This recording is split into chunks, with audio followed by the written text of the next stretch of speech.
Welcome to my shop. Today I have a piece of fir. This came down in a windstorm at a neighbor's yard, and I've been turning a couple of nice bowls for the neighbor from the wood, just some mementos for a tree that had been in her front yard for 50 years. So this one's still green, pretty dry, pretty green still. It's got a few little cracks from after I did it. Just cut it on my circle jig to start myself out round. I just set up a new circle jig on the bandsaw that just makes getting some of these blanks a little quicker. So I'm going to go ahead and get to turning. We'll probably start this one out somewhere around 700 RPM. Yeah, I'm actually at 880 and there's no vibration, so it's even though it's a little out of balance. Take my coat off so I don't catch a sleeve in anything. Get my cut above bowl hat off and my mask on. We'll be ready to go.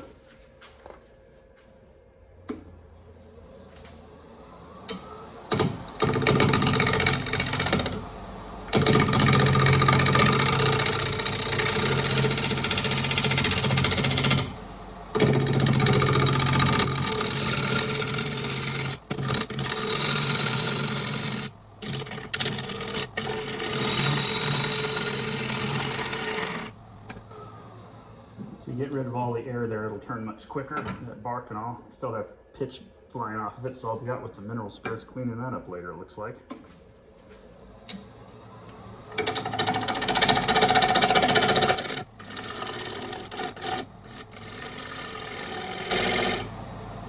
What I'm doing right now is I'm just trying to find the spot where I'm going to get a nice flat on the bottom before I start taking any finishing cuts. Stuff tears pretty easily. We'll see, we're gonna have to come up quite round to get rid of that bark unless we decide to leave it as a feature, but I think we're gonna let it go.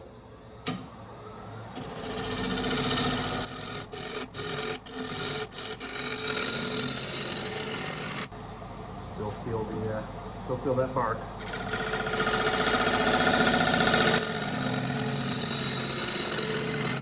Sticky, sticky, sticky. Yep. Yeah, we got more to take off there, but you get an idea how this is going to look. It's going to be pretty. It cuts beautifully once you get the tool riding the bevel. It's really just a pretty wood. I know it's not a popular wood to turn, but it's very attractive.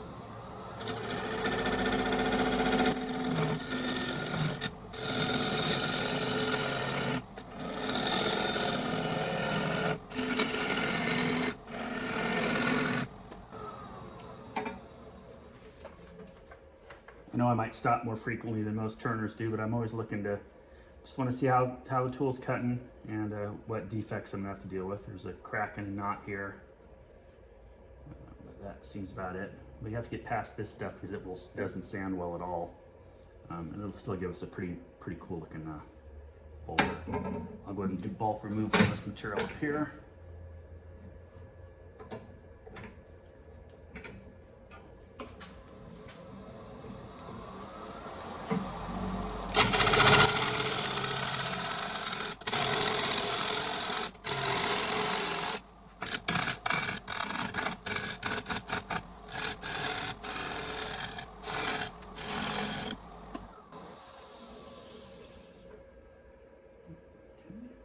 Oh, we got some interesting chatoyancy. I haven't seen that in fir before. There's a little feather there. Almost through the... So that's, yeah, it's pretty cool. It'll stop being so pitchy, and then I'll take over and sharpen all the tools as soon as we get past the rest of this pitch in the bark up here. Ooh, it's sticky.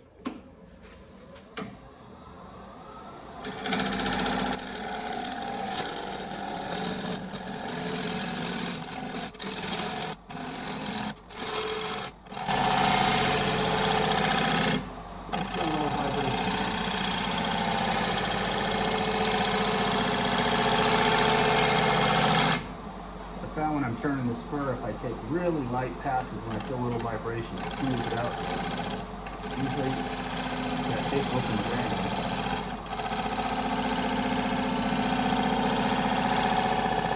Hear it right there.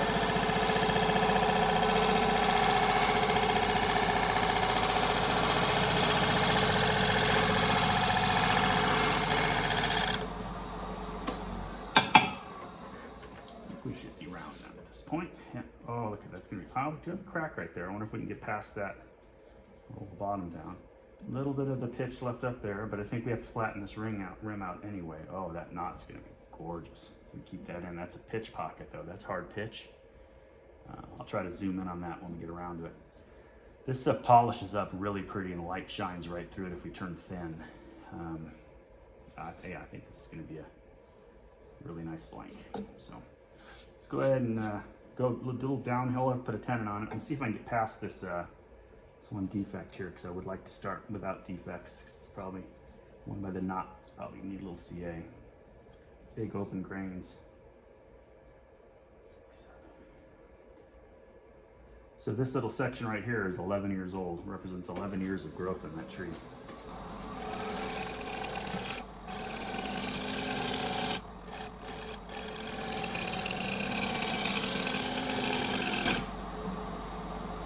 That is heating up. Yeah, we have terrible cuts going that direction.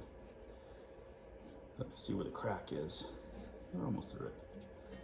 So let's get a tenon on this first so we can really understand how much meat we're gonna have left. And then I'll take a nice finishing cut up there after I sharpen up the gouging.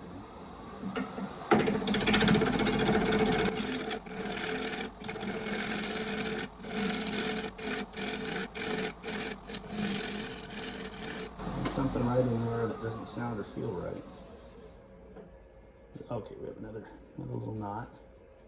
Crack is almost gone. All right, I'm gonna go over and sharpen up the gouge real quick, and then we'll get right back to it. Okay, got a really nice edge there on the gouge. This is my 5/8 inch gouge. It's made by Crown, M2 razor edge, Sheffield, but Hurricane is the brand that imports it, and I've been really happy with them.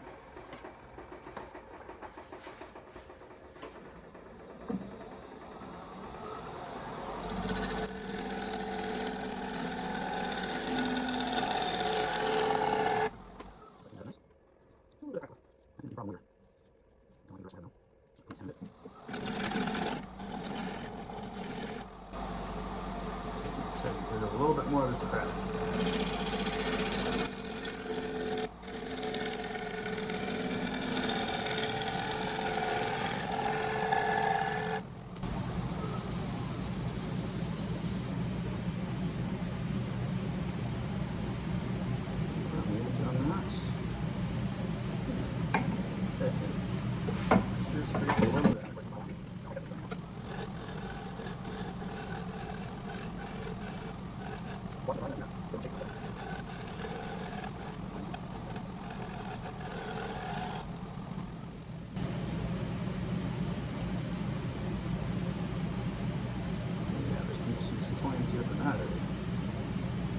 I think readjust my tools. Take one more uphill pass, and I think we'll get through all the cracks except for this knot. And this knot right here, that's a real concern. I don't think it will structurally impact it, but aesthetically that could be a problem. I don't know how deep this other crack goes, but it looks like that's going to just have to end up being part of the bowl.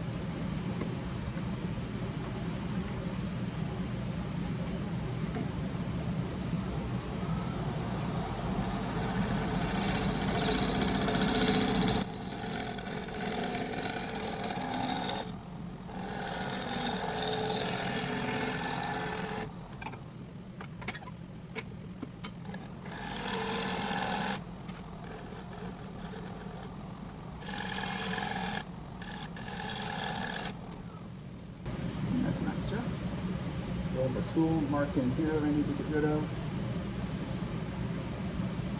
Good. That's good.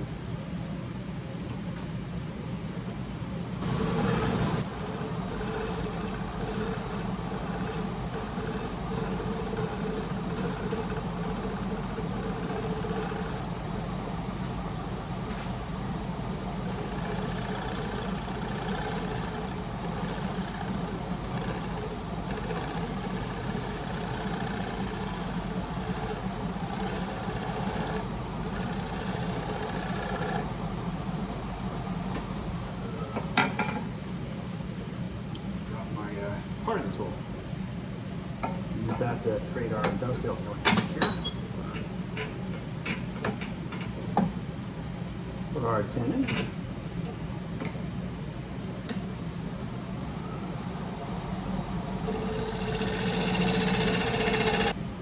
Got the little pointy guy back from the other lathe. He's the one I use to pull my dovetails in.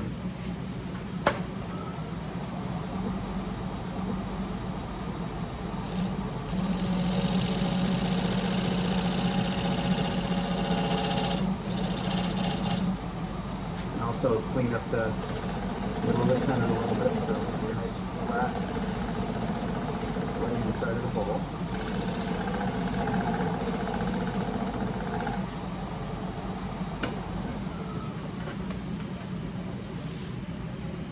I'm going to go ahead and hit this with some, probably going to have to start out at 100 grit. We'll go 100 up to 320 and then we'll oil it. Ooh, look at the ripple in there. Can you guys see that in the camera? Ooh, there's some serious compression figure. Really pretty right there. It's on both sides, so that, yeah. Interesting, you never know what you're going to get. I think I called this fir earlier. It actually was a spruce tree. This is spruce, not fir. So let me set up for some sanding and we'll get on it.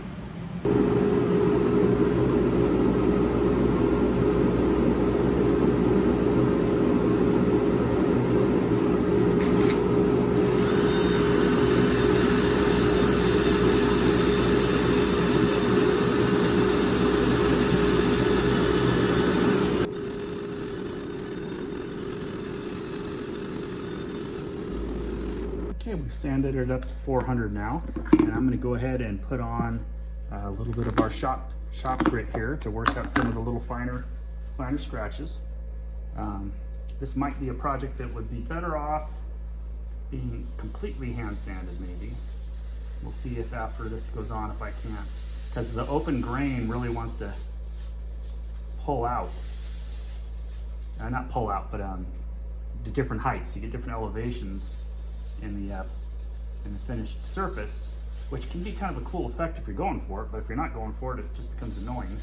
So that's pretty typical with these softwoods, open grain softwoods. So I've just liberally applied some of the grit on here, and I'll speed it up, work it in.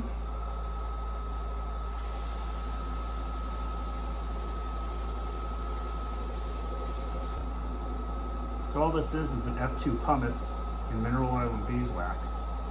And so it acts as a super fine grit, kind of close to maybe 800,000 grit, something like that, sandpaper, but it takes out a lot of all those scratches and really puts a nice shine on everything, just natural polish. You know, you're not putting any chemicals on here that end up being dangerous or bad for you. You see that?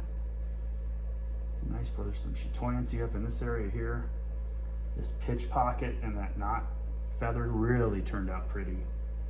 Still have our cracks in here, and that's just going to be fact of life for this piece of wood. More pitch pockets and another feather heading out there, a little knot here. So I think that's a nice, pretty outside. This ripple here is something I hadn't seen in this type of wood before, so that's quite unique.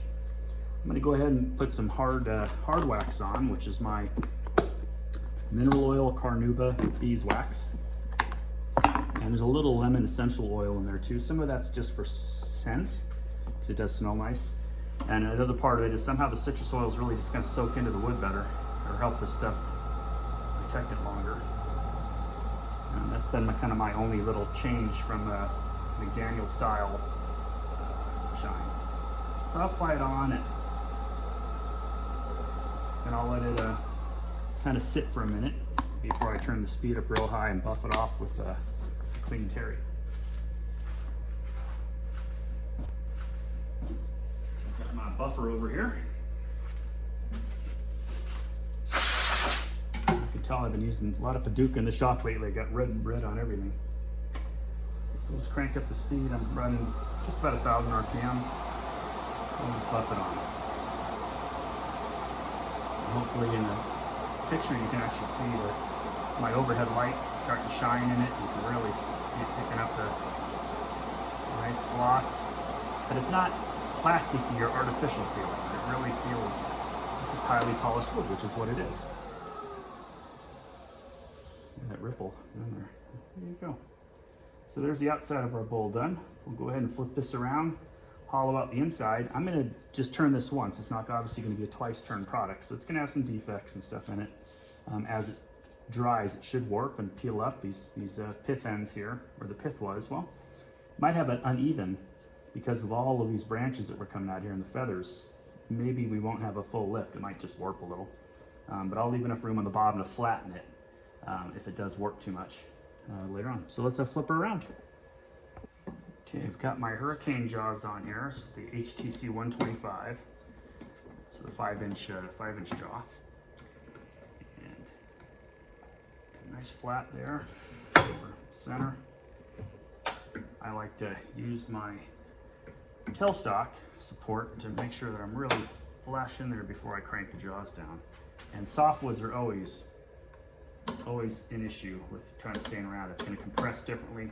So sometimes even with a slightly off-centered wall thickness if we're not careful. So I try to crank it down uniformly and not too tight. We have the tailstock there to prevent any kind of backlash for us being a little further away, a little softer hold on the truck. So let's see if we have enough clearance here. If I'm gonna have to back my, yeah, we're good. That'll be good. Clearance the ball, and it's not. As you can see, we've got probably a ½ an inch difference in elevation there from one side to the other. All right, let's get to hollowing this thing out. So I'm gonna start by flattening the top surface, and then we can go on from there.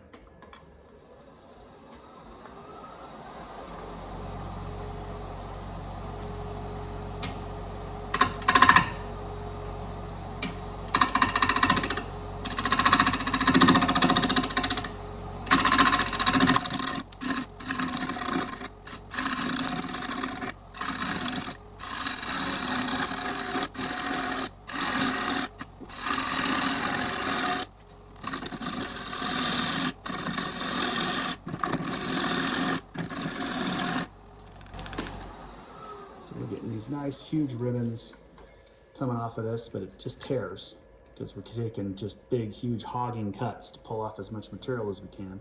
When we take the nice clean cuts, you can see there's that pitch pocket. That should be able to turn that down and still have a pretty feature out of it. So you can see how this is all torn green just from those rough cuts. You can come right in and just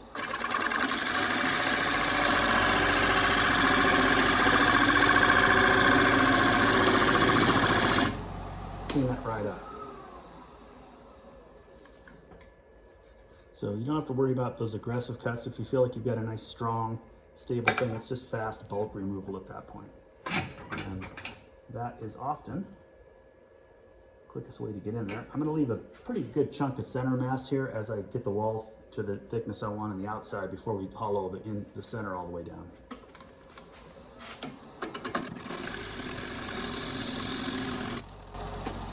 Let me stop real quick just to show you something here. You can see in the shavings, here's the shavings from that scrape.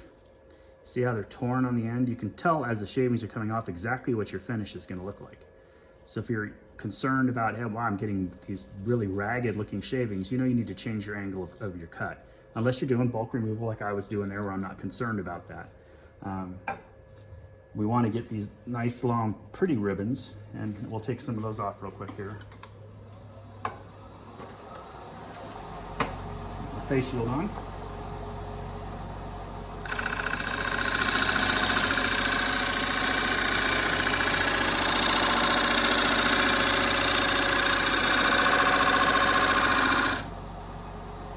So you can see the difference in how those ribbons are coming off. They're not all jagged and ripping. When you look in and look at our surface, it's going to be like almost sanding, you know, ready to be sanded without having to start at a ridiculous grit.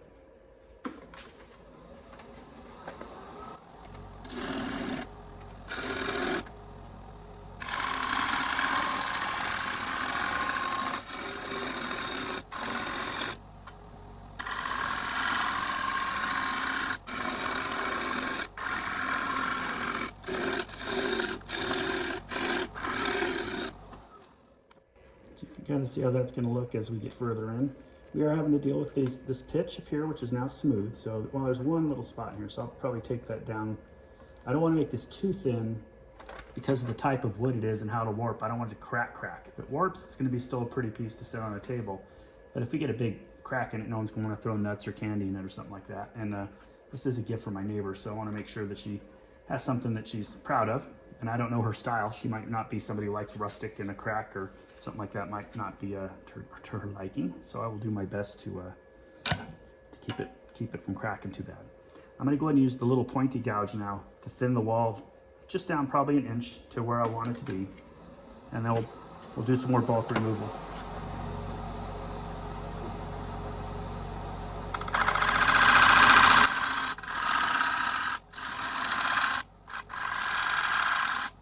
Saw that takes these fine little shavings off just so we can establish what is our rim going to look like and how's the wall thickness. Cuts into that really well. And now we should never go back to this part of the bowl.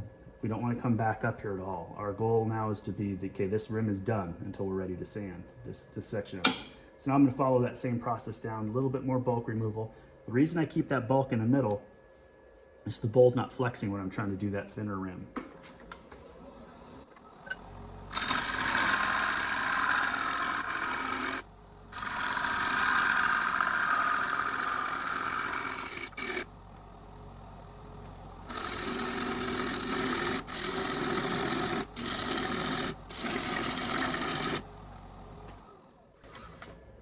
So before I'm ready to take this last pass in here, we'll have to do it with tailstock removed so that I get one contiguous swoop from this little rim we've left all the way to the bottom of the bowl. That'll eliminate a lot of sanding and should leave it a really pretty aesthetic, is what I'm hoping for. So.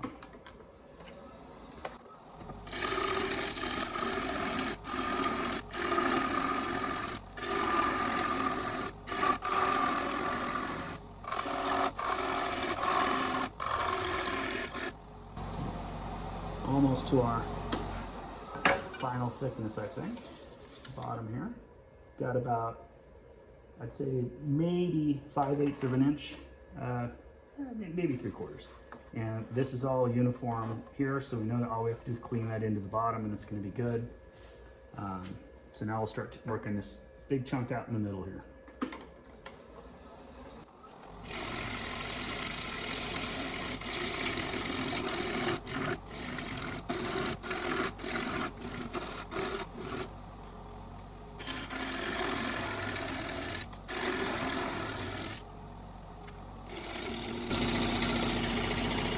Just letting the tool self-clean, take a nice easy cut, beautiful finish if I just let it self-clean.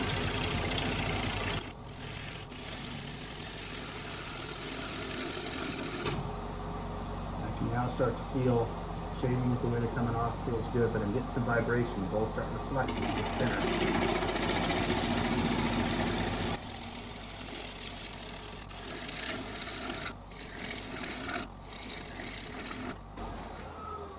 I'm looking at it now, it looks like a giant ring dish. If you had a giant, you had a ring, you needed a dish, this would be it. Yeah, so there we go. So we'll finish pulling this down. One quick round on the bottom. I don't think I can scrape this. I think it's going to want to tear apart, but I'm going to try with a really sharp inside bowl scraper just to try to blend the bottom and everything together easy. Or we'll pull the tailstock off and just use the 3/8 inch gouge for one final pass to the middle and then just clean up the bottom with a bowl scraper.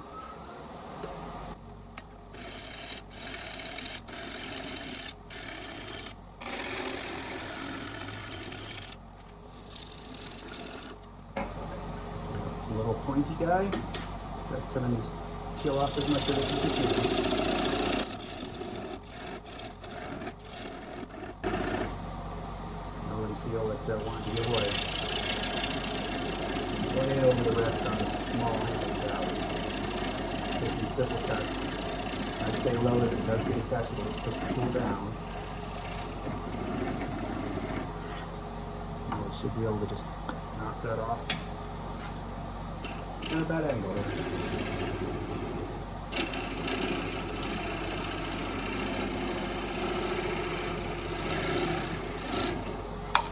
Go.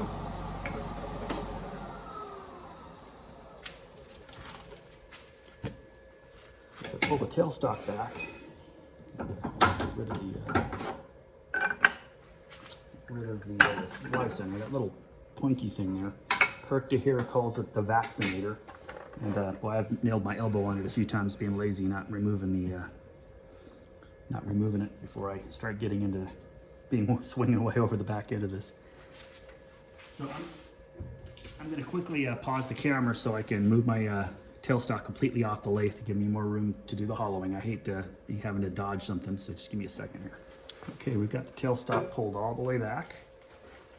And what I'm going to do now is pop in there, try to get a nice finishing pass from in here, but we'll start by getting rid of some of that material. And now we can move our tool rest quite a bit further in to give us a bit closer and more control. As long as you're keeping your pressure down and letting the tool do the cutting, not pushing your tool, you should end up with some nice cuts in this wood. If I cut kind of at a slight angle, just let the tool feel it and have the bevel do the work. You know, if you're back here, the tool's doing the work. My thumb's just holding it down onto the tool nicely.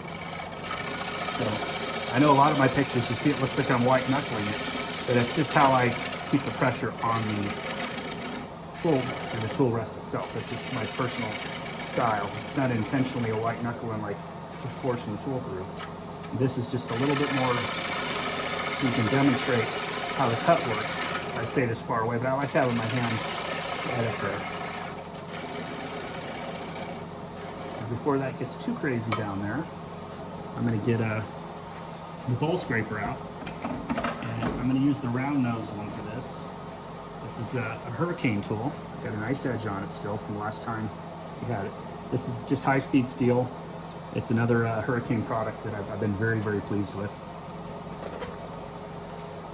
Just going to go underneath the nub, a slight angle, and lift it up. And come right out of the bottom there.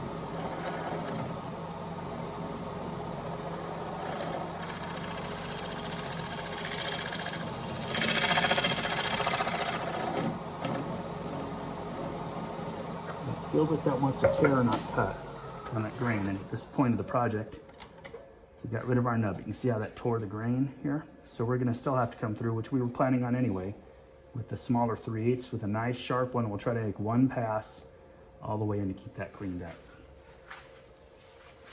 Make sure I got a good edge on the 3/8. Still have a nice edge from the project this morning. Only used a couple passes on it.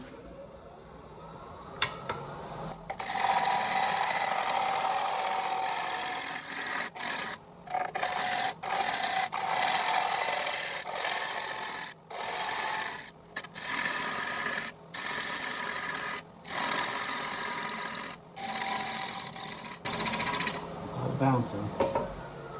You really feel the bounce. There's gonna be some tool marks in there for sure. We got our wall thickness good. That's nice. It's all sandable. Bummer, because I really, especially on this figure grain, it wants to tear out on that downward cut. But we'll be able to sand that out nicely, I think. I'm not gonna try to scrape that or anything. It's just tearing up too easy. So now let's take the gentle passes here. Just to remove some of that material a little bit if we can.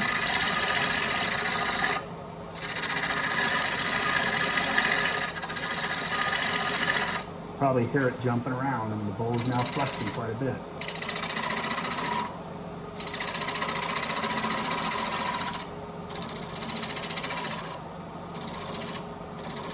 Can't quite get the bevel. There we go.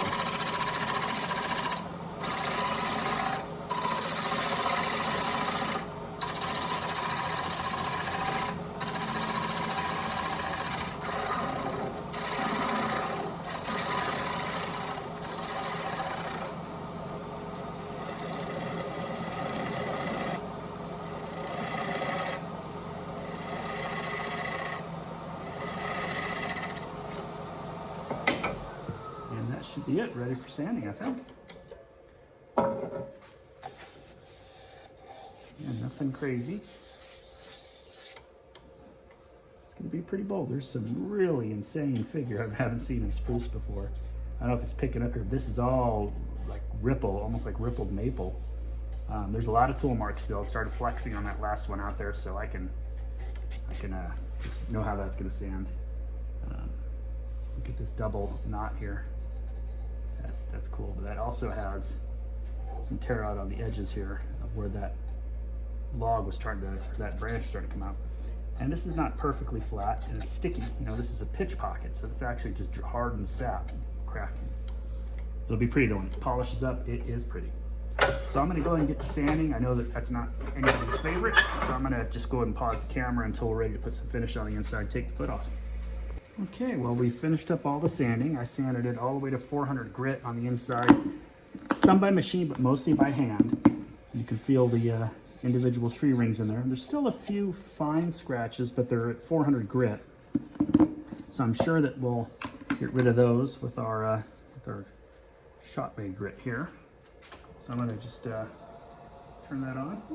Get some dust kicked back when my dust collector turned off.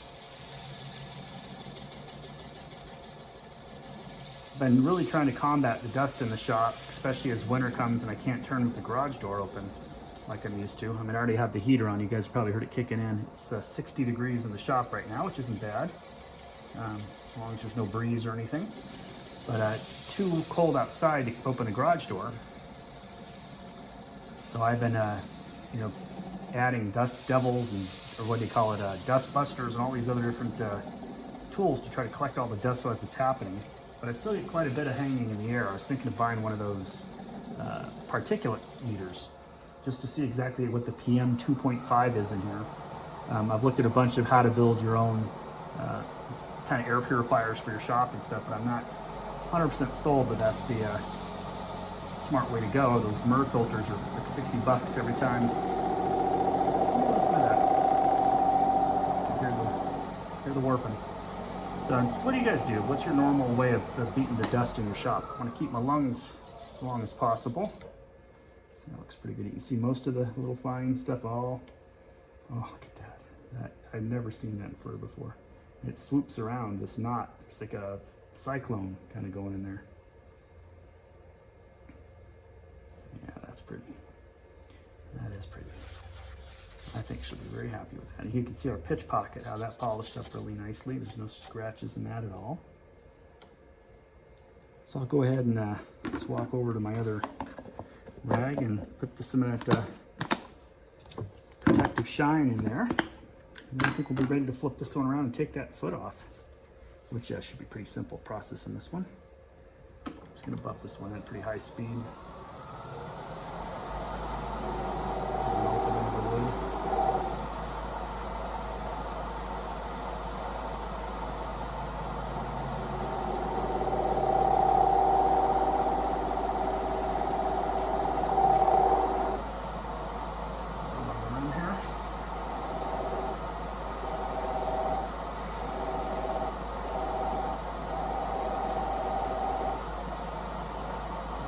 Clean piece of the cloth.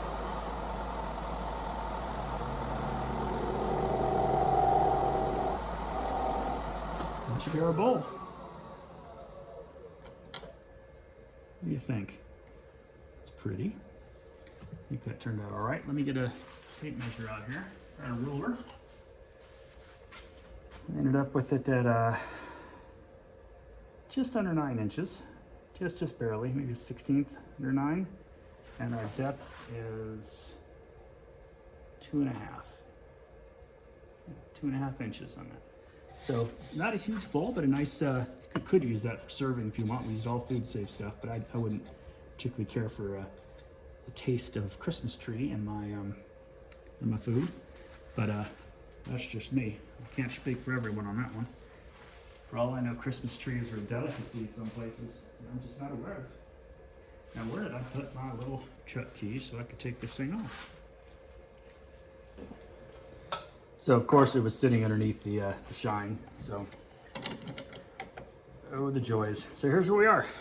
We got our bowl down to this. All I have to do is pull the foot off now, sign it, and I'll take it over to the buffing wheel, put one quick white diamond on it, and then a little carnauba just to protect it, make it a little shinier on the outside, but that's I think that's a pretty nice thank you. This, can you see that? I don't know if you can see that. But the figure over here is insane. There's just this ripple that I've never seen before. Just all sorts of interesting stuff. I like the way the pitch polished up. I mean, that ends up being a very pretty, pretty feature there. So there she is in the books. Hope you enjoyed it. Sure appreciate it if you leave me a like or a comment. Subscriptions always help. Anytime you feel like someone else might enjoy my videos, I'm sure appreciate it if you shared it. It'll help me grow my channel.